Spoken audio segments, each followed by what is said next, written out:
Hola, vamos. ¿No sabés cómo estás? Vamos. ¿Hacia dónde vamos?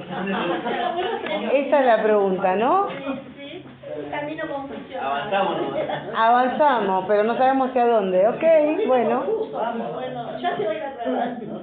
Ya se va a aclarar el panorama. Exactamente. Exactamente. Hoy justo vamos a hablar un poquito de eso, ¿sí? De estas confusiones y qué hacemos con todo eso en el proceso de aprendizaje. Nati, un segundito. Sí. Antes de comenzar con la clase teórica, y para que no se genere confusión y que se le pasó al olvido, ¿quiénes van a ser hoy los dos cronistas? Porque no se acordó en el encuentro anterior, tampoco en la aula taller, entonces... Chan. Disculpa que te... No, está bien, Ale, está perfecto. Están arrancando de nuevo. Quien quiera, No sabía. es la segunda vuelta. Segunda ronda, ¿puede ser cualquiera? Puede ser cualquiera. ¿Querés que te ayude? No, sí. ¿Te hago un tatetí? No, Sí. Si no hay... Acá me están diciendo que sí. Ahí, ella se ofreció voluntariamente. Ella y ella. Ok, ¿nombre? ¿Noelia y Nadia? Ok, listo. Noelia, Nadia, Karina. Ah, ok, bueno. Gracias. No, por nada, Ale, después arreglamos. Bueno, gente, tenemos que continuar un poco con el tema de TEU, ¿sí? Y cómo se aplican estos principios en grupo operativo. ¿Ok? ¿Sí? ¿Eh? Grupos operativos y enfermedad única. ¿Cómo dijo, perdón? Grupos operativos y enfermedad única. Sí, como lo mismo. No. O sea, sí pero no. O no pero sí. Pichón de enfermedad única. Claro. Lo que nosotros estuvimos viendo fue la teoría de la enfermedad única, ¿sí? En el campo de lo individual, de la salud mental. Ahora vamos a hacer un pequeño repasito que no pretende ser exhaustivo, sino ver más o menos en, no sé, 15, 20 minutos todo lo que vi en las clases anteriores. La idea, primero les va a sonar a repetido, pero ustedes igual van a agradecer el repaso. Pero además la idea es que ustedes, mientras me escuchan, digan, no, eso no me quedó claro, porque si no, no podemos pensarlo en grupo operativo, ¿ok? Entonces, eso no me quedó claro, eso todavía no lo cacho, y entonces profundizamos un poquito ahí. No voy a repetir de nuevo todas las explicaciones, solo voy a ir recordando lo que charlamos, ¿ok? ¿Sí? Entonces, habíamos dicho que Pichon lo que va a hacer es desarrollar la idea de que existe solo una enfermedad mental, ¿sí? Y que todos los cuadros psicopatológicos se originan en un único núcleo patogenético que es de origen depresivo. ¿Eso quedó claro? Sí. Sí, ok. Entonces, acordémonos que él acá adhiere a la idea de posición de Melanie Klein. Entonces, Melanie Klein decía que el bebé en el desarrollo atravesado por dos etapas, la posición esquizoparanoide y la posición depresiva, ¿sí? Y que el pasaje entre estas dos posiciones se caracterizaba por la ambivalencia, el conflicto de ambivalencia, que era esto de dos sentimientos diferentes dirigidos a un mismo objeto, sentimientos de culpa y temor a la pérdida. ¿Estamos de acuerdo ahí? Sí. Lo que va a decir Pichon es que ese núcleo patogenético que da origen a todas las enfermedades se ubica en ese pasaje. ¿Vamos bien? Sí. Bien. La TEU Pichon la desarrolla a lo largo de 20 años de desarrollo, por eso yo creo que se lo dije en el primer encuentro, o sea, traten de no estresarse demasiado, porque no es tan fácil aprender lo que a un tipo le llevó 20 años desarrollar, ¿sí? Entonces, tranquilos, lo mastican despacio. Entonces, la primera alusión que hace Pichon a esta idea de que toda psicosis se inicia con una depresión es en 1946, ¿sí? Que ahí va a decir también que la melancolía o la estructura melancólica es la única enfermedad. Y todas las demás estructuras, ¿sí?, son intentos fallidos del yo para deshacerse de ese núcleo patogenético o para resolver ese núcleo patogenético, ¿sí? Ahora, ¿cuándo termina de formular la teoría de la enfermedad única? En estos artículos que yo les sugerí leer entre 1965 y 1970. ¿Se acuerdan cuáles eran los artículos? ¿Los leyeron? Ajá, algunos sí, otros no.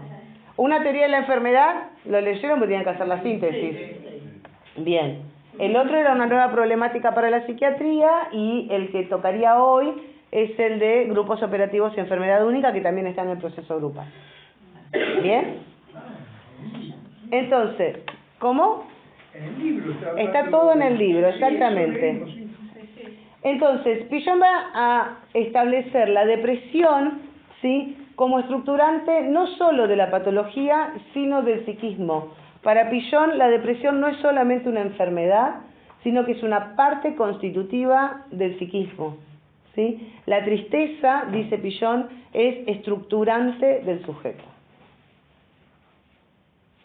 ¿Vamos bien hasta acá? Podemos estar triste un día, ponerme después de 2 días, otro día, pero no todos los días. Sí, no, pero no está hablando acá de esta tristeza de cuando estoy triste y lloro. Él está hablando de una tristeza estructural. Partimos de ser seres, que yo creo que se los dije y no es por tener una visión pesimista, pero desde el nacimiento para adelante, lo nuestro es vivir las pérdidas. Pérdida tras pérdida. A eso se refiere. Si no es la tristeza de hoy, no sé, me entero una mala noticia o algo y lloro. No estamos hablando de eso.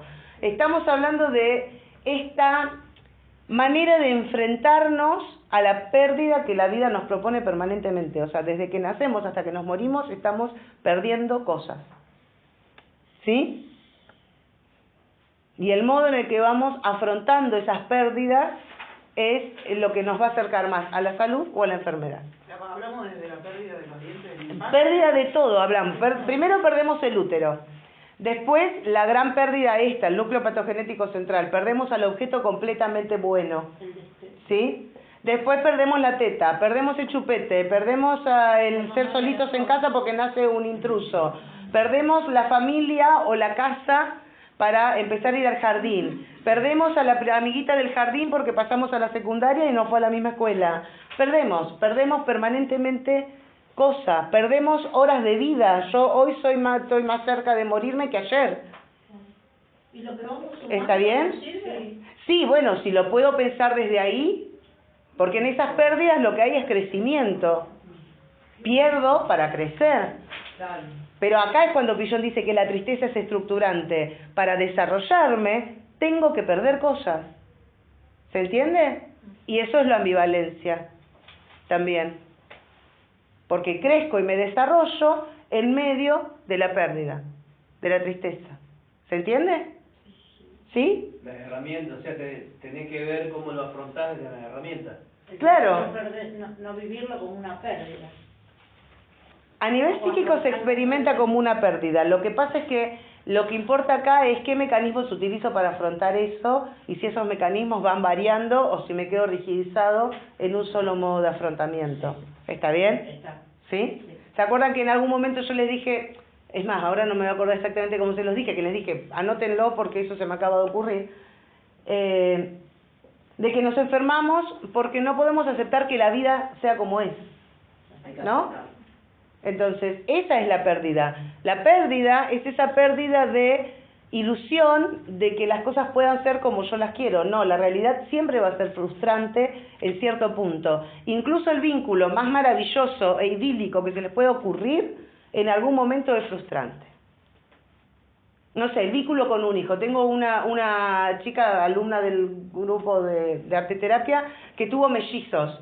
Está feliz con sus mellizos, claramente los esperó un montón de tiempo, su gran anhelo era ser mamá, ok, pero no puede dormir hace 2 semanas. ¿Se entiende? Le hicieron cesárea, está dolorida, tiene que atender a los chiquitos igual, o sea, claramente es hermoso, pero no deja de ser frustrante. A eso nos referimos con que la tristeza es estructural. La frustración está ahí, a la orden del día permanentemente. Me como una hamburguesa genial y cuando se termina, se terminó. ¿Se entiende lo que quiero decir? Sí. No es mirar el medio vaso vacío. Así es como sucede, no estoy mirando el medio vaso vacío, así es como sucede, la realidad es frustrante. Ahora, claramente frente a esa frustración, uno puede ir fortaleciendo su yo, y esto sería mirar el medio vaso lleno, ¿sí? O decir, bueno, la vida es una porquería y no quiero vivir más, por ejemplo. ¿Se entiende? Porque no estamos hablando de actitudes conscientes, gente. Si no caen al concepto de inconsciente, estamos sonados, ¿sí? No estamos hablando de la actitud frente a la vida, ah, qué linda la vida o qué fea que es la vida. No estamos hablando de eso. Estamos hablando de que el psiquismo se estructura con base a la falta. Claro, no está usando la subjetividad, sino esto está comprobado científicamente. Sí, dentro del psicoanálisis es medio complicado hablar de comprobado científicamente, pero a ver, por ejemplo, Lacan que es tan hermético, pero él va a plantear lo mismo, o sea, la psique se construye con base a la falta, porque es ese gran otro imaginario que en algún momento se me cae y termina siendo apenas un pequeño otro, dice Lacan. Esa madre absolutamente omnipotente, omnisciente, omnisapiente, omnipresente, no existe. ¿Se entiende? Sí. No existe. Y vivir es asumir que no existe. Y aprender a vivir con que la vida es como es.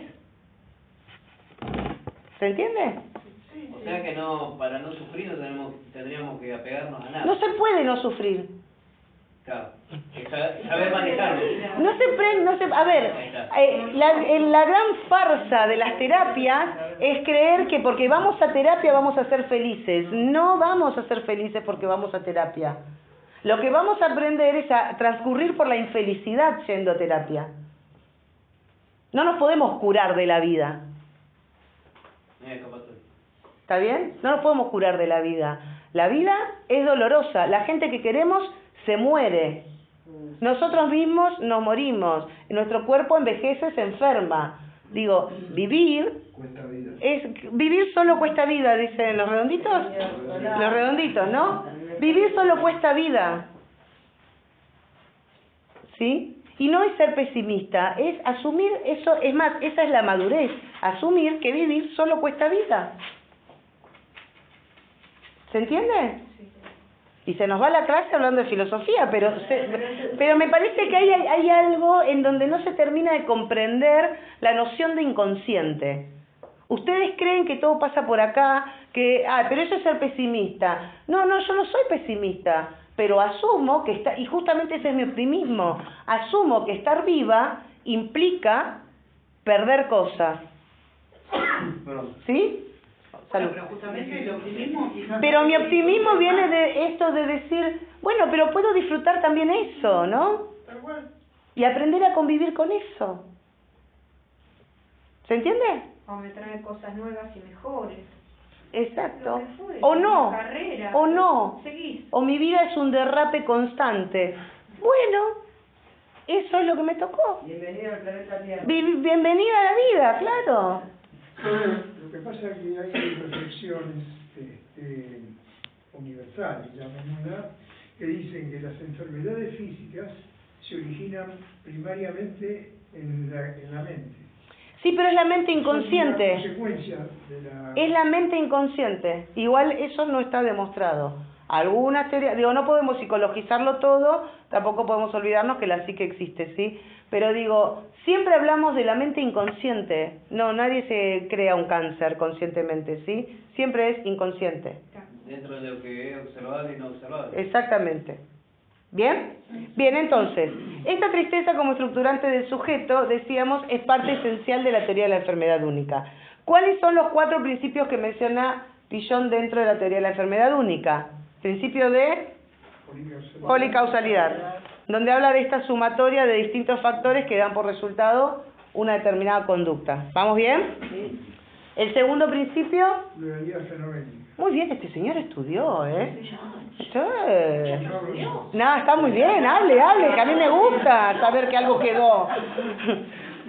Yo hablo para que algo les quede, así que está bien. Pluralidad fenoménica. Acá lo que va a plantear es que la conducta se expresa con una prevalencia de ciertas áreas. ¿Estamos bien? Sí. Y esa prevalencia, acá vamos a hacer una vueltita para ir combinando estos factores.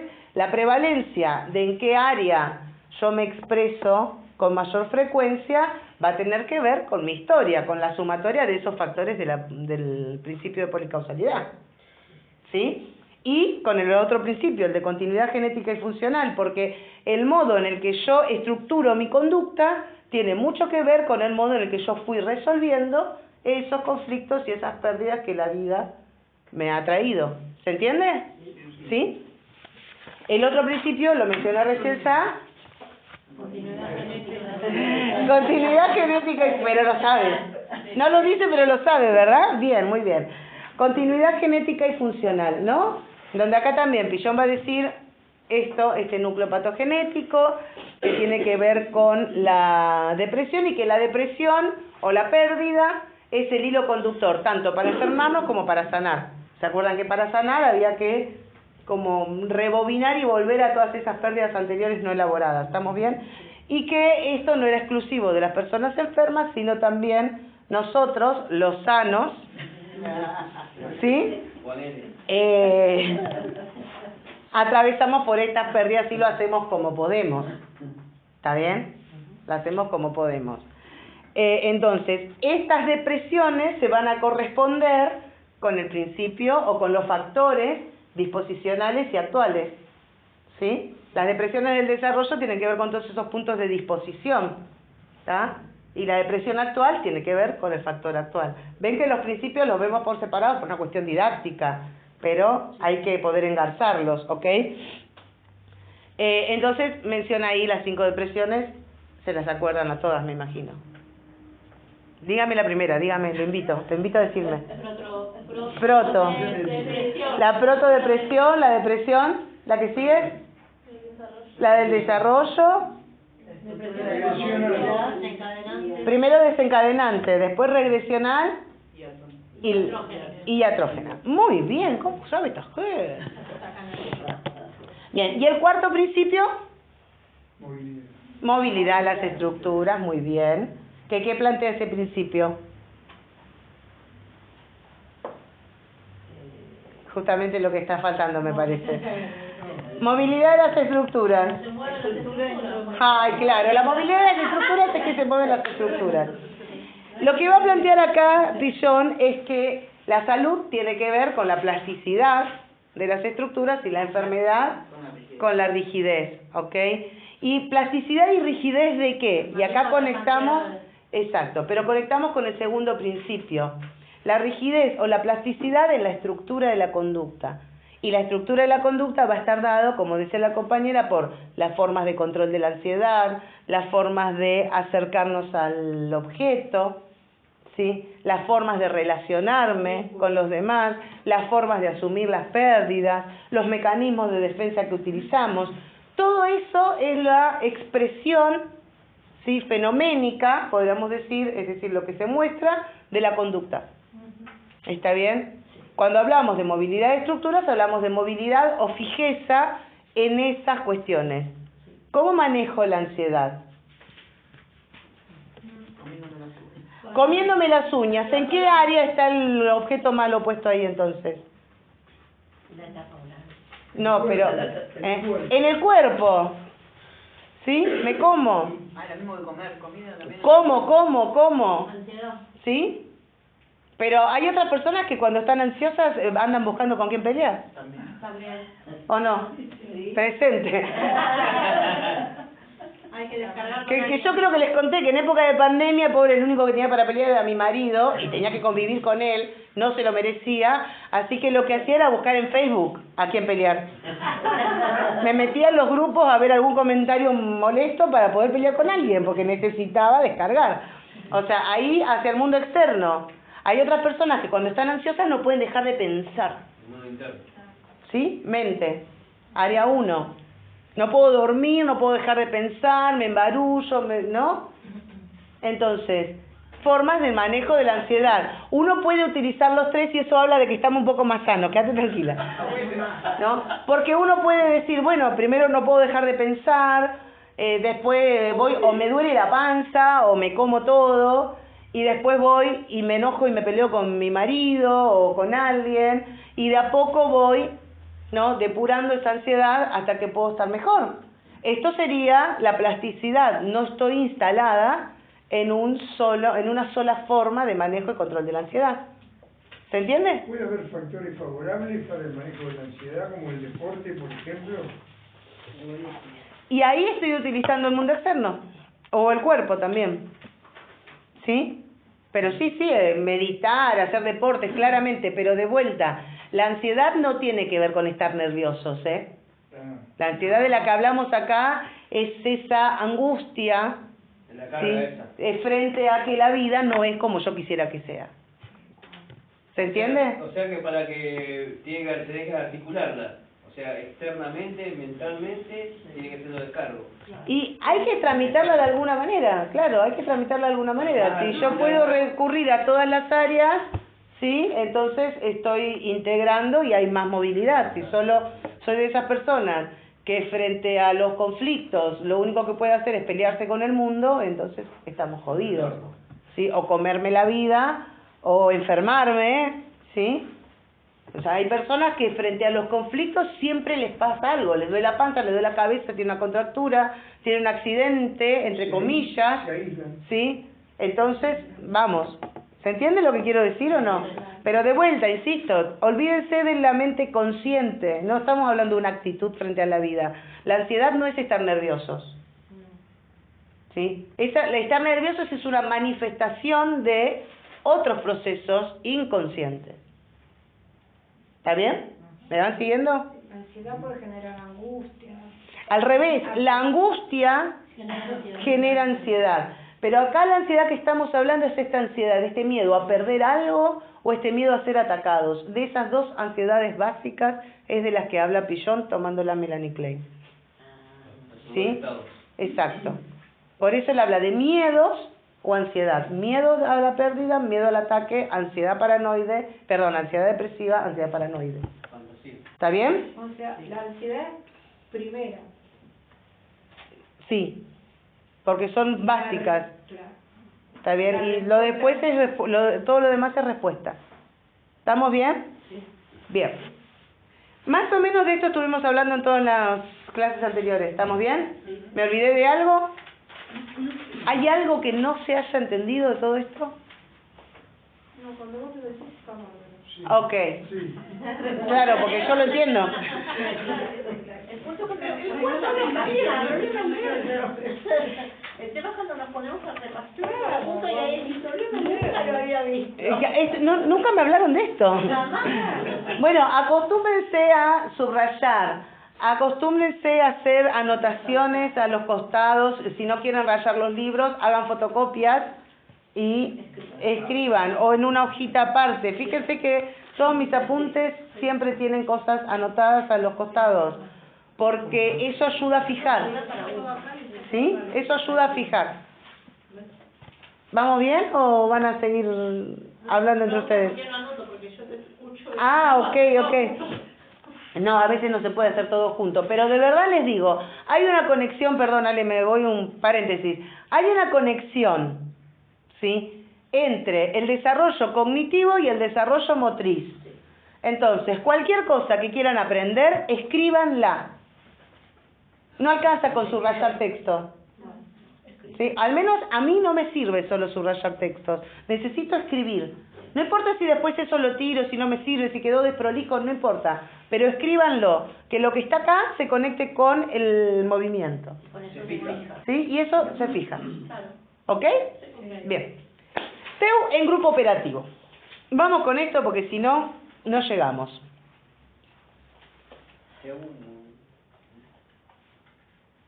Primero y principal, recordemos, cuando hablamos de grupo operativo hablamos de una técnica. No todo conjunto de personas reunidas es un grupo operativo. El grupo operativo es una técnica. ¿Sí? Ahora, dentro de las técnicas de grupo, Pillon establece 3 diferentes. Las técnicas de grupo centrado en el individuo, esto lo vieron, lo digo rapidito porque lo vieron.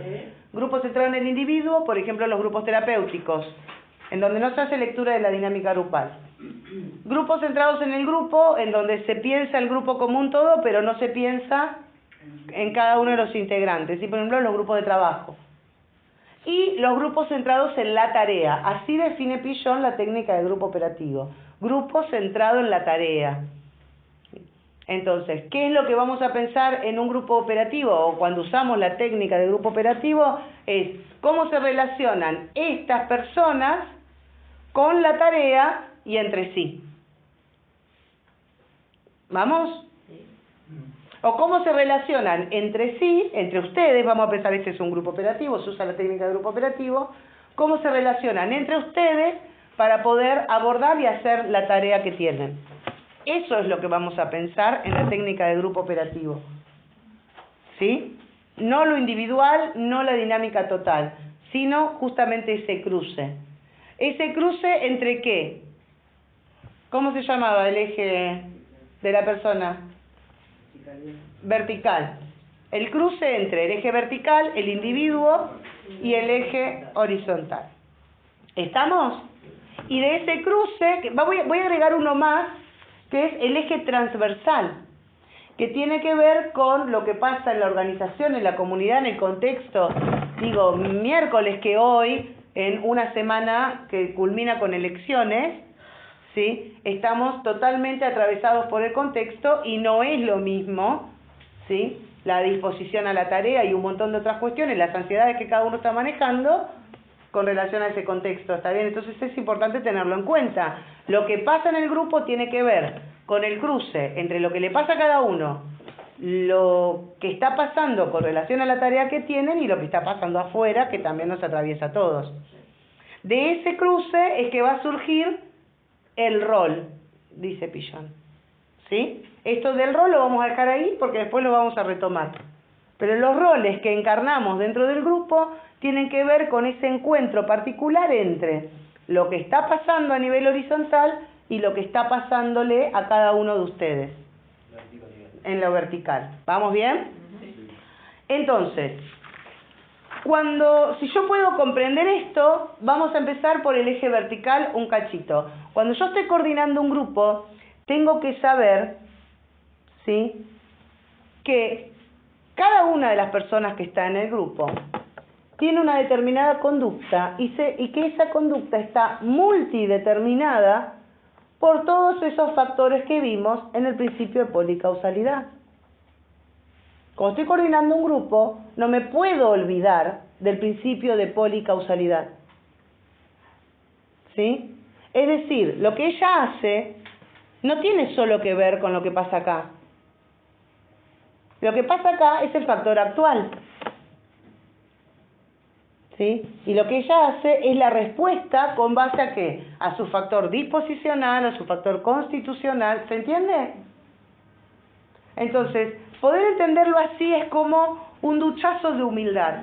Yo no sé por qué el otro hace lo que hace porque desconozco absolutamente su historia. ¿Sí? No puedo decir, fulanita actúa así porque tal y tal cosa. No. Uno de los motivos por los cuales fulanita actúa así podría ser esto y esto. ¿Está? Pero es respetar al otro en su singularidad, poder comprender esto del factor policausal, ¿sí? El principio, policausal dentro de o como determinante de la conducta.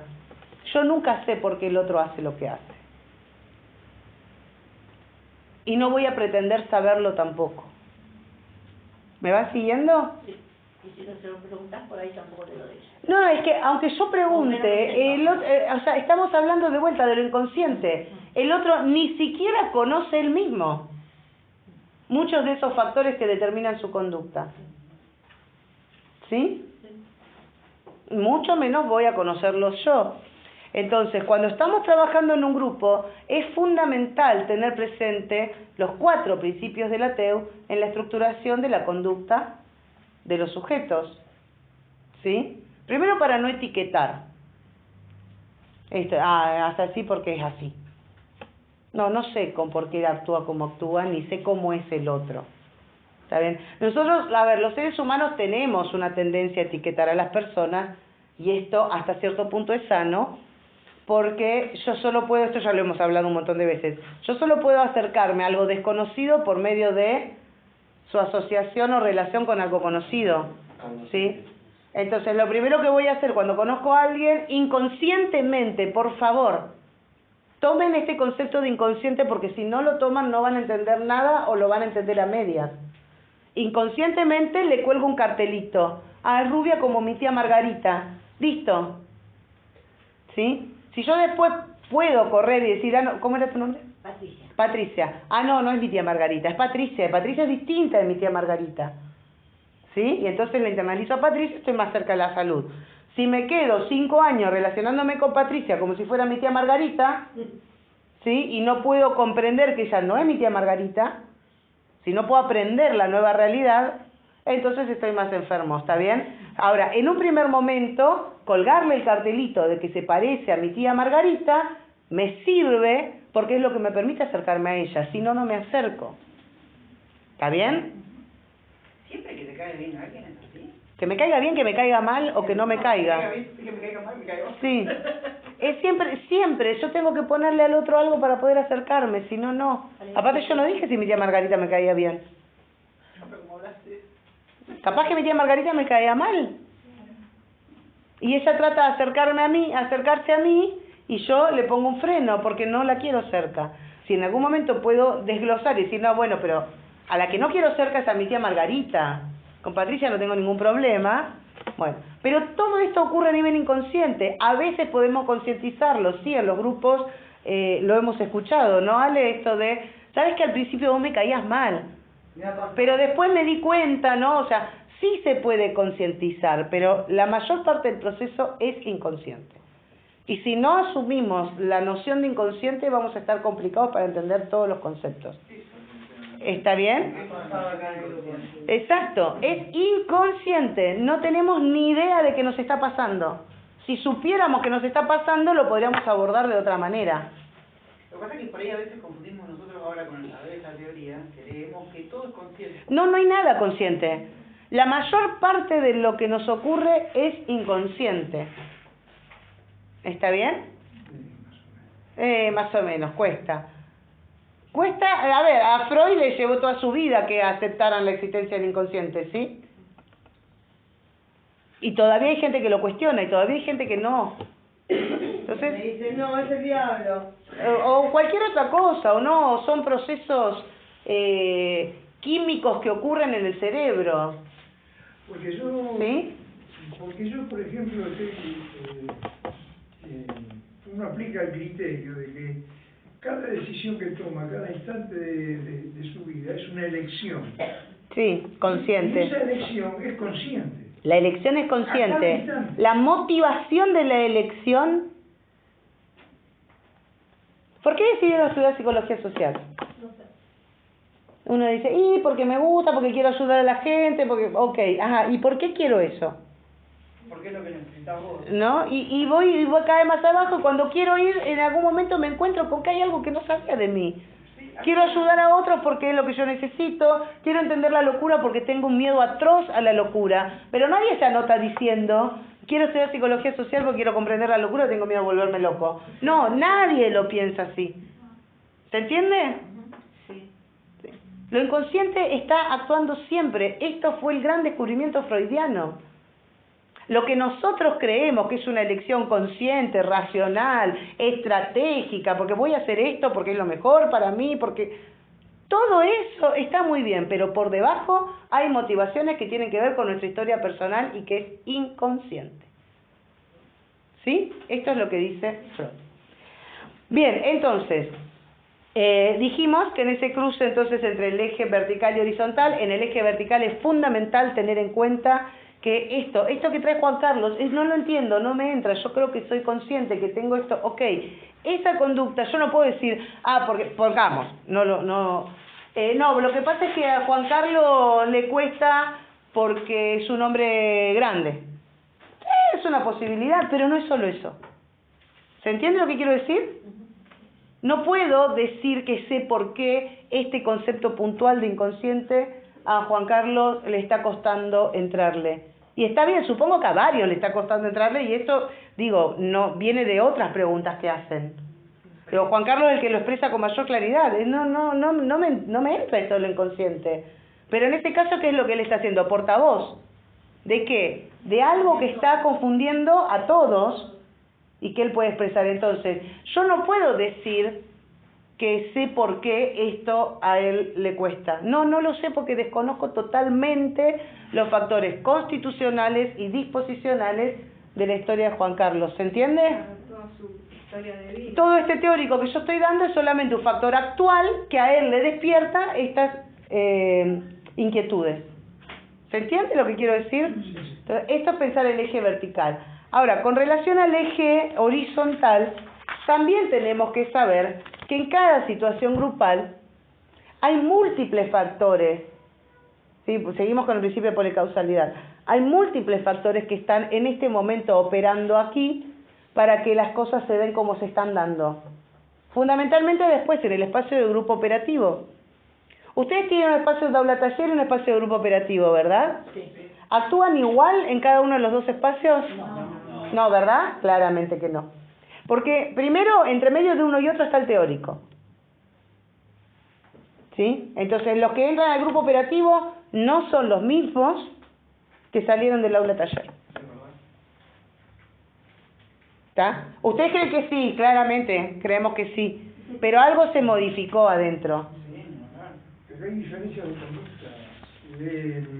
El aula taller la conduce la coordinadora. El grupo operativo, la coordinadora está Ok, sí, porque hay distintos encuadres. Pero no tiene nada que ver, no tiene que ver eso, tiene que ver con el contenido que transmite ella. Pero además de Impacta en eso, uno. pero esto está bien, esto es un factor más. Hay otro factor que es distinto del encuadre. Es otro encuadre. ¿Sí? Es otra técnica. Entonces, ¿cuáles son los factores que operan en una situación grupal? Tenemos el contexto, siempre. Ustedes llegan acá de la calle, y en la calle pasan cosas. ¿Sí? Pasaron cosas, digo una vez. ¿No? Pasan cosas, todo el tiempo pasan cosas en la calle. Ustedes pueden venir tranquilos en una mañana soleada como la de hoy, linda, con un fresquito lindo, diciendo chan, chan, charán, chan, chan, como los pitufos, y de repente pasó un desgraciado que casi los pisa, o los mojó, ¿sí? O les robaron el celular, o lo que sea, y ya está. Ya los que llegan acá no son los mismos que salieron de su casa a la mañana. ¿Está bien? A esto me refiero, con que nos van pasando cosas que nos van cambiando. Entonces, tenemos el contexto comunitario, organizacional, el teórico, que es un disparador. ¿Disparador de qué es el teórico? De ansiedad. Porque nosotros claramente, el teórico dispara ansiedades. ¿Y por qué dispara ansiedades? Y porque toca cosas personales también. Además de que te pueda tocar cosas personales. Uno se identifica con lo que está leyendo. En parte, sí. Estamos aprendiendo cosas. Porque es algo nuevo. El teórico dispara ansiedades porque es un conocimiento nuevo. ¿Sí? Y frente a lo nuevo, teóricamente afirmamos, siempre surgen y emergen ansiedades. ¿Está bien? Por ejemplo, con esto que yo les digo de que uno siempre busca que se parezca a algo que conoce. A mí me pasa cuando voy a estudiar algo, por ejemplo, cuando empecé mi formación en psicoterapia junguiana, claramente cada cosa que explicaban, ¿sí? Yo decía, eso es como lo que decía Pichon Rivière de... A mí me pasa. ¿Sí? Tratando todo el tiempo de relacionar, hasta que en algún momento, igual que nos puede pasar en cualquier lugar, el profesor me dijo, esto es otra disciplina, esto no es psicología social. O sea, sí puede ser parecido, pero no es lo mismo. ¿Se entiende, no? Y acá está para estudiar a Jung. No ver cómo se relaciona Jung con Pichon. Después vos querés hacerlo, hacelo. Pero para poder hacer una verdadera integración, eso no era integrar lo que yo estaba haciendo. Lo que yo estaba haciendo era colgar cartelitos en la teoría junguiana para poder tomarla como algo más conocido. No me estaba dejando invadir por la ansiedad. Sí, ya sé de qué está hablando. Y la idea era, no sé de qué está hablando. No tengo ni la más pálida idea de lo que decía este hombre y lo tengo que aprender. Una vez aprendido, entonces sí puedo decir, en esto se parecen y en esto son totalmente diferentes. ¿Se entiende la diferencia? Entre integrar o decir, sí, ya lo conozco y entonces la ansiedad no me toca, porque no es nuevo. Estas son las trampas que nos hacemos cuando estudiamos. ¿Sí? Nosotras hemos tenido, yo no sé si, sí creo que Ale, en algún grupo tuyo, personas que eran coach, o habían estudiado coaching, ¿no? Sí.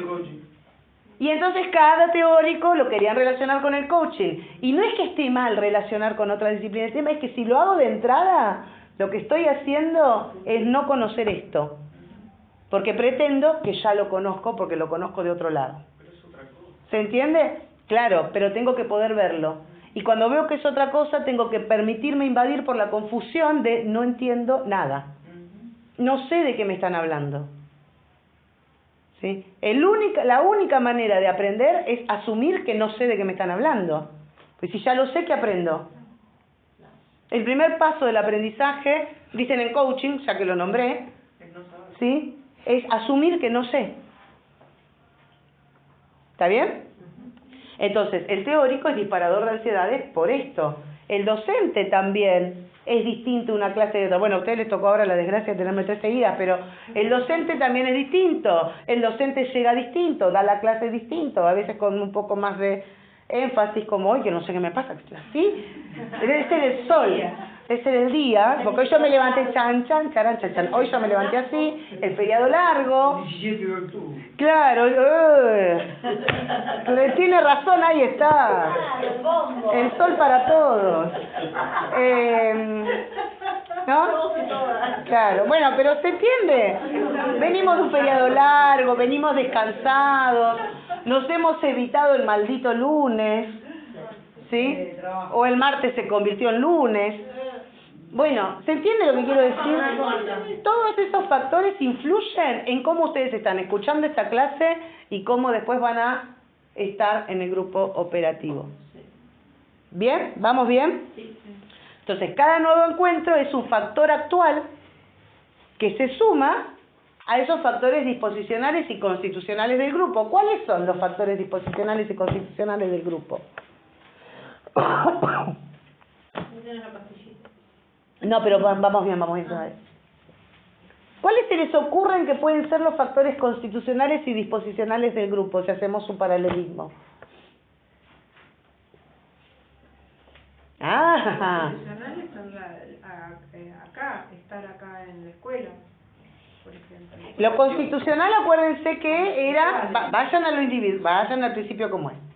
Lo constitucional son los factores genéticos y fenotípicos. Claro, cada uno de ustedes es un factor constitucional de este grupo, que no es igual a otro grupo en el que hay otras personas, que también es de primero, también es también de este teórico, pero hay otras personas. ¿Está? Y cuando ustedes se encontraron por primera vez, empezaron a pasar cosas entre ustedes. Entonces, ¿cómo nació este grupo? ¿En qué contexto nació este grupo? ¿Sí? No es lo mismo este primero que empezó este año que los primeros que iniciaron en el 2020 de manera virtual y que no se pudieron conocer hasta después de mitad de año, hasta septiembre. Que ahí fíjense que eso fue muy loco, porque cuando se dio la posibilidad de abrir, ¿sí?, que se podía volver, la escuela tomó la decisión, porque en algunos de los grupos teníamos personas inmunodeprimidas, ¿sí? Entonces fue, bueno, cada grupo decide si quiere volver o no, porque había un grupo, por ejemplo, había una persona con un problema oncológico, no podía volver. Si volvíamos a la presencialidad, ella no podía volver. Sí, ese era un grupo que coordinaba yo, entonces no volvimos. Nos quedamos todos, seguimos virtual porque queríamos conservar y que esta era un grupo de tercero. Bien, ¿cuáles fueron los grupos que volvieron? Los de primero. Decidieron unánimemente volver porque necesitaban conocerse. ¿Se entiende? Sí. Entonces, no es lo mismo cómo inició, en qué contexto inició, cómo fueron las primeras interacciones. ¿De entrada estuvieron todos como chanchos? No. ¿O había una cosa así? Ustedes dicen, no, bueno, en ustedes no habrá sido, pero hay otros grupos que sí. Hay otro grupo que uno entra, primer día, primer grupo operativo, y decís, la gente ya se conoce. De hecho, y lo que los nombres, claro, ¿no? Todas las, pero al margen de eso, en cuanto a la interacción me refiero, ¿sí? que ahí es cuando aparecen estas cuestiones en los grupos. Vos los ves que parece que se conocieran de toda la vida, pero por ahí, ¿cómo era tu nombre? Entonces hay un como sí. ¿Se entiende? Entonces, todo eso es parte de la historia del grupo. Todo eso es lo disposicional. Fundante, las primeras experiencias infantiles, dice Pillon. Entonces, fundante, las primeras experiencias en el grupo. Que siempre decimos es matriz. Lo que sucede en los primeros encuentros es matriz para todo lo demás. Igual que en nuestra vida, lo que sucede, ¿sí? Es más, me arriesgo a decir, lo que sucede en primer año es matriz para todo el resto del proceso. Así como en la vida individual, lo que sucede en el primer año de vida nos condiciona para el resto. ¿Se entiende? Es como la tele también. Claro, pero ustedes piensen, a ver, en tercer año suelen aparecer cosas de... porque en primero, ¿no? Es como cuando nosotros vamos a terapia y digo, porque cuando yo tenía 5 años, ¿no? O sea, es así, van quedando cosas que no se trabajaron, que no se dijeron, que... Todos esos son esos puntos disposicionales, a los que se regresa ¿cuándo? ¿Cuándo se regresa? Dice Pillon, a los puntos disposicionales. Cuando hay algún conflicto, cuando emergen y suben las ansiedades. ¿Y qué estoy diciendo yo? Que cada teórico eleva las ansiedades. Entonces, ¿cada cuánto regresamos en los grupos operativos a nuestros puntos disposicionales? Todos los martes. Yo acá voy a decir algo que es fuerte. ¿Sí? Esto que voy a decir es fuerte. Cada vez que ingresamos a un grupo operativo, estamos esquizados. Ingresamos al operativo esquizados. El primer momento de un grupo operativo siempre es un momento psicótico. No me mires así. No estoy viajando, me estoy llevando a los inicios de los grupos operativos. Porque lo que hay ahí es una cuestión de confusional. Hoy por eso alguien mencionó lo de la confusión. La confusión es lo mismo que le pasa al bebé en ese mundo nuevo. Termina de nacer y no entiende nada.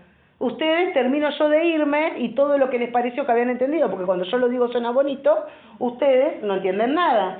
¿No les pasa eso? No nos acordamos cuando tenemos que hablar en el grupo Claro. operativo. A mí me pasa a veces en mi casa, A pesar cuando de tengo que- que afrontando la tarea, por ahí llegó un día que parece que no sé.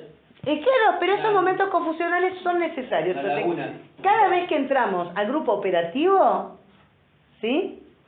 Entramos escindidos, esquizados, confundidos.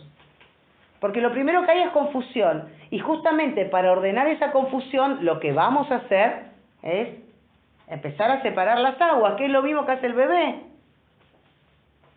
¿Sí? No se sientan mal con esto, pero la verdad es que cuando recién empiezan en un grupo operativo, por lo general son todos bebés llorones, ¿sí? Que están ahí quejándose de algo. No me digan que no. Que si el teórico, que si ya te digo, que si el tema, que si el sol, que si el frío, que si el calor, que si lo que sea. Lo que sea. Que si el compañero que faltó, que si el compañero que llega tarde, que si el compañero que no habla, que si el compañero que habla demasiado. Algo aparece en donde hay que ponerle el objeto malo, porque hay que disociar. Tengo que poder acercarme al objeto desde lo bondadoso del objeto, porque si no, no me puedo acercar. ¿Se entiende? Lo que sea que aparezca, claro. Pero para poder acercarme al objeto, tengo que acercarme en esa ilusión de que el objeto es absolutamente bondadoso, porque si no, no me puedo acercar. ¿Sí?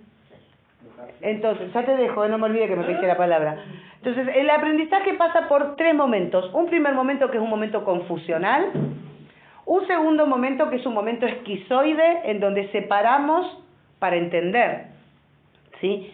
Y un tercer momento que es el momento depresivo, que es donde puedo aceptar que sí, me encanta la psicología social, me encanta Pillon, me encanta su teoría, me gustan los docentes, me gusta la escuela, pero qué difícil que es aprender, carajo. Esa es la ambivalencia, esa es la frustración de la que hablábamos hoy. No estoy siendo pesimista, estoy siendo realista. Aprender es difícil. Resistirse al cambio. Aprender es doloroso. ¿Está bien? Ahora, ¿eso le quita todo lo bonito que tiene formarse? No, no se lo quita. Pero hay algo ahí del orden de la frustración. Me acuerdo una vez una alumna me decía, creo que también era en primero, pero hace 2 o 3 años atrás, cuando yo le pregunto cómo está, me dice, y más o menos, ¿y por qué estás más o menos? Le digo yo, ¿no? Me dice, porque hay mucho que estudiar. Y sí. Y bueno, pero esa es la frustración, porque nosotros llegamos con la ilusión, inconsciente muchas veces, de que vamos a aprender por ósmosis.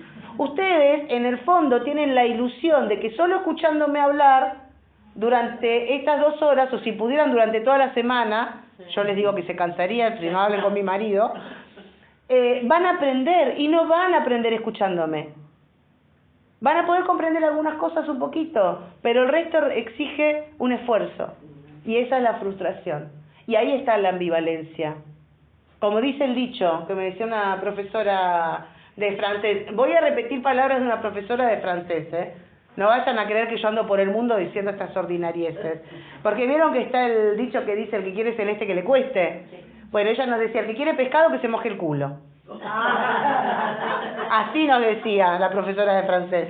Terrible, que Dios la tenga en su gloria porque falleció, bonita. No, era muy buena profesora, pero, ¿no? Pero esto, aprender exige un esfuerzo. Y esa es la ambivalencia. También Pichón dijo en uno de los libros que la letra entra con sangre. Ajá. Es más difícil eso, pero sí. Sí. Y la sangre que podemos pensar, me hiciste acordar ahora a otro profesor, que él decía que en terapia, él lo hablaba en terapia, pero podemos pensar en aprendizaje, él dice, hay que dejar, ¿sí?, que caiga la sangre psíquica. Sanarse implica, ¿sí?, un gasto de sangre psíquica. Cuando él hablaba de esto se refería a la energía que había que poner ahí. ¿Sí? ¿Y no tenía partido, o sea, del concepto que al principio hablamos de la necesidad del sujeto? De la necesidad del aprendizaje, que uno tiene que en todo momento tener esa necesidad de aprender. Satisfacer cualquier necesidad implica un esfuerzo. Claro, eso. Y esa es la frustración. Sí, ibas a decir algo hace rato. No sé si todavía va o... Sí. Dale. No, que asocié, me vino a la cabeza, a la mente, de la confusión que mis nenes me enseñaron a mí cuando era chiquito. Me siguen enseñando, ¿no? Que uno a veces renegaba, mi señora a veces enojaba porque me desparramaban juguetes todo en el camino y yo voy haciendo malabares, saltando por el y por ahí descalzo, pisaba, me pinchaba los pies y era como que ellos están aprendiendo, esa es la confusión. Y después yo investigué que ellos se va acomodando el cerebro, investigan, entonces ellos por eso desparraman. Claro, desparraman todo y después uno les va enseñando a ordenar. Yo no puedo pretender que una criatura de 2 años tenga todo ordenado. ¿Está bien? Porque su psique todavía está toda desordenada. ¿Está bien? Yo me caí un día, me levanté descalzo, puse un autito y se reía. Bueno, pero ¿está bien esto? ¿Se va entendiendo? O sea, es esto, sí. Primero se desparrama para después ordenar. Cuando yo me mudo, lo primero que hago es catalogar cajas, ¿o no? Sí. En ese caos que implica una mudanza, para ordenarla, lo primero que toca hacer es escindirla, disociarla. Esta caja es de la cocina, esta caja es de la pieza, esta caja va a la biblioteca, esta caja va al baño, ¿no? Disociar, separar todo para recién después poder ordenar. Bueno, esto es lo mismo que hacemos cuando aprendemos, ¿sí? Entonces, acá aparece frente a esta ansiedad, sí, que nos hace regresionar a todos ¿a dónde? A también nuestros propios puntos disposicionales. Cada uno de ustedes ha construido a lo largo de su historia un modo de enfrentarse con la ansiedad, un modo de abordar. ¿Está bien? Me está mirando Juan Carlos como diciendo, me va entrando, va llegando. Sí, cada uno de ustedes se va encontrando con esto de un modo particular que tiene que ver con su historia. ¿Sí? Con la historia de cada uno de ustedes. Admiro su esfuerzo por me estoy esforzando, en serio. Pero es parte de justamente esto, de lo que uno ha elegido. A mí me gusta sentir esto de tener que hacer este esfuerzo para que se entienda. Sería muy frustrante irme de acá y sentir que ustedes no entendieron absolutamente nada más de lo que ya sabían. Con que hayan entendido un poquito sería divino. Bueno, volvemos. Frente a al incremento de las ansiedades y este proceso regresivo, decía Didiancier, que es un psicoanalista de la escuela francesa de psicoanálisis de grupo, un grupo es un conjunto de personas en un mismo estado de regresión. Claro. Y porque estamos ahí regresionando, porque el encuentro con el otro, el encuentro con el teórico, ¿sí? Entonces, en ese momento, el grupo va a recurrir, dijimos, a la disociación. Y si hay disociación, tenemos objeto bueno y objeto malo. Acá pensamos ahora el principio de pluralidad fenoménica. ¿Dónde se deposita el objeto malo? Entonces, si se deposita en el área 1, el área de la mente, lo que va a haber es mucha confusión, mucho enredo mental, ¿sí? Si se deposita en el área 2, va a aparecer mucho, no sé, ausencias por enfermedad, personas que se descomponen, toses, movimientos, ¿está? Y si se deposita en el área 3, va a aparecer esto: no me gustó el teórico, no me gustó la docente, no me gusta la escuela, no me gusta el día, no tenía ganas de venir hoy porque el día está hermoso y quería quedarme afuera, ¿no? O sea, área 1, área 2 o área 3, mente, cuerpo o mundo externo, ¿sí? ¿Y quiénes van a ser los portavoces ahí de esa situación? Aquellos integrantes del grupo que por su historia personal tengan esa predisposición. Si yo soy de las que frente a los conflictos habitualmente me enfermo, ¿sí? Si la disposición de este grupo es depositar en el área 2, yo probablemente sea portavoz en esas situaciones, diciendo: ay, me duele la panza, ay, no me puedo dejar de mover, ¿se entiende? Por ejemplo, los compañeros que no vinieron hoy, salvo David, los que faltaron hoy, si no sabemos, podemos asumir que serían... No sé si, no es lo que estoy diciendo, no. Ah.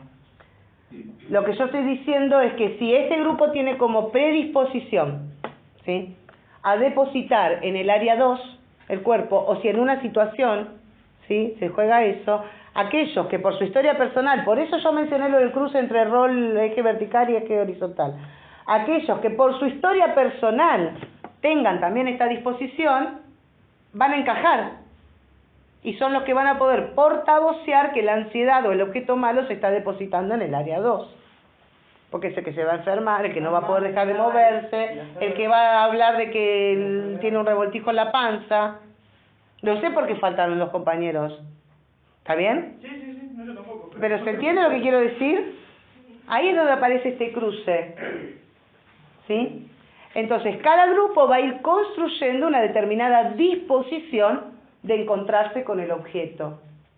¿Qué objeto? El objeto de conocimiento, de controlar la ansiedad, un determinado repertorio de mecanismos de defensa. Hay grupos que son absolutamente negadores del conflicto, siempre está bien, son los ositos cariñositos, hasta que llegan a tercero y se les tapa todo, ¿sí? Todo lo que no se... Es que eso es lo que pasa con la negación. Todo lo que no trabajé y no dije en su momento va acumulándose, hasta que ¡puf!, explota. A nivel de la salud psíquica es igual. Hay otros grupos que son excelentes proyectadores, le digo yo. Proyectan todo. Nunca nada tiene que ver con ellos, todo tiene que ver siempre con el entorno, con la escuela, con el docente, con el teórico, con la coordinadora, con cualquiera menos con ellos. O sea, cada grupo va construyendo en esa historia qué mecanismo de defensa le queda, igual que las personas, qué mecanismo de defensa le queda mejor, cómo van intentando controlar al objeto malo, cómo van haciendo la integración si es que la pueden hacer, cómo van aprendiendo, cómo se van relacionando con la tarea, cómo la hacen a la tarea. ¿Se entiende? Entonces, hay un movimiento que es de escisión primero, necesario, es el momento de la pretarea, ¿sí? Evasión, se va de la tarea, no se quiere abordar porque genera ansiedad. Regresión, para después poder integrar. Ese es el movimiento del aprendizaje. Ese es el movimiento que ustedes hacen en cada reunión. Si es que se llega a la integración, ¿no? Decisión en la pretarea después. Escisión, evasión, que conformarían el momento de la pretarea, regresión y integración.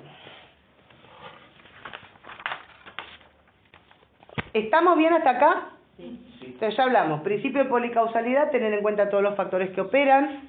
Principio de pluralidad fenoménica, lo que acabo de decir, en dónde se va depositando el objeto malo cuando está escindido y dónde está puesto el bueno.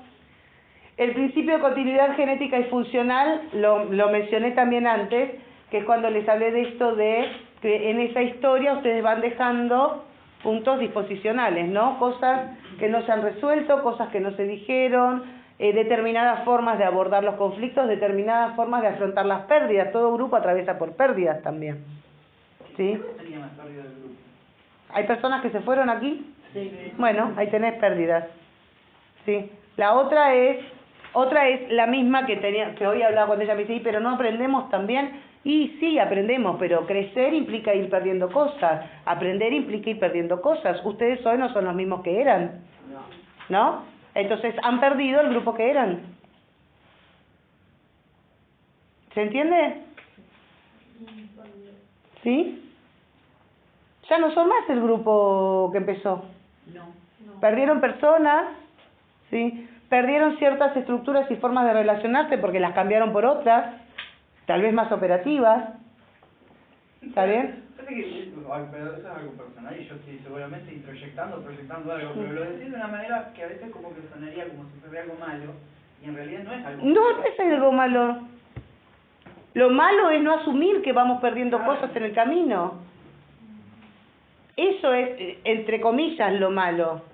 En realidad no es sano. Claro, no es sano. Si ustedes hoy fueran los mismos que eran al principio, significa que no aprendieron nada. Aprender implica ir perdiendo cosas. Yo ya no soy la misma que era después de aprender algo. Porque el sistema interno, el mundo interno se modificó. Ahora en el mundo interno de cada uno de ustedes están los demás que antes no estaban. Entonces su mundo interior también se modificó. ¿Se entiende? ¿Sí? Entonces, por último, y acá vamos, el principio de movilidad de las estructuras. ¿Sí? Que es el que justamente nos va a dar el indicio de esto. ¿Se va cambiando, van cambiando las formas de afrontar y de acercarse a la tarea o no? ¿Hay movilidad de roles? Por eso yo empecé con lo de roles. Porque la movilidad de roles es la que me va a permitir ver o pensar la movilidad de la estructura. Pero esos son inconscientes, los roles. Los roles son inconscientes, se asumen inconscientemente, pero justamente el rol se asume desde lo vertical, pero se adjudica desde lo horizontal. ¿Está bien? Entonces, si lo horizontal cambia, se va a adjudicar el rol a distintas personas. Si lo horizontal no cambia, se sigue adjudicando el rol a la misma persona que lo sigue asumiendo. Por lo tanto, si no hay movilidad de roles, esto me indica que no hay movilidad de la estructura. Si hay movilidad de roles, esto me indica que hay movilidad de la estructura, porque quien era líder en la reunión pasada no es líder en esta. Pero si siempre son los mismos los que hablan, siempre son los mismos los que se callan, siempre son los mismos los que protestan, siempre son los mismos los que dicen, bueno, está todo bien. Digo, si siempre son los mismos los que encarnan siempre las mismas actitudes y conductas, entonces hay algo de la estructura que no se está moviendo. ¿Se entiende? Ahora, ¿eso significa que en todas las reuniones algo se tiene que mover? No. Podemos pasar un periodo en el que está todo igual, hasta que de repente algo pasa y cambia. Y eso nos habla de esos cambios en la estructura. ¿Estamos bien hasta acá? Sí. Bien. Y por último, un minutito, sí, me queda un minutito, me lo voy a tomar, es, si en este proceso de encontrarnos con otros y con esta tarea, estamos diciendo que uno puede ir aprendiendo nuevas formas de relación, ¿sí? Nuevas formas de encontrarnos con el objeto de conocimiento, nuevas formas de manejar la ansiedad, nuevas formas de utilizar los mecanismos de defensa. Entonces, el grupo operativo, aun cuando su objetivo sea de aprendizaje, como es el caso de ustedes, ¿sí?, inevitablemente termina siendo terapéutico, porque nos transforma. y si nos transforma, si transforma el modo en el que yo habitualmente manejo la ansiedad, si yo de siempre ser la que le dolía la panza cada vez que tenía un problema, empiezo a ser la que es capaz de decir, ay, hoy no me duele la panza. Tenemos reelaboración y no me ha dolido la muela en todo el proceso. Ok, y capaz que no pude dejar de pensar por un tiempo, y capaz que me peleé un poco con los compañeros, pero no somaticé. ¿Se entiende? O al revés, si soy de las que siempre me peleo, y esta vez no me peleé con nadie, pero me agarré un ataque al hígado. Y bueno, algo mejoró, algo cambió, no sé si mejoró, si la palabra es mejorar, algo cambió. Oye, pero hubo una movilidad. Sí, hubo una movilidad. Ahora después quedará aprender a asumir eso y aprender a asumir esas ansiedades que genera, por ejemplo, una reelaboración sin necesidad ni de enfermarme, ni de pelearme con alguien, ni de pasarme 5 noches sin dormir. ¿Se entiende? Entonces, si yo puedo ir cambiando conductas a medida que me voy relacionando con otros y con la tarea, entonces el grupo operativo, por consecuencia, termina siendo terapéutico. ¿Bien? Chiquis, hasta aquí llegué.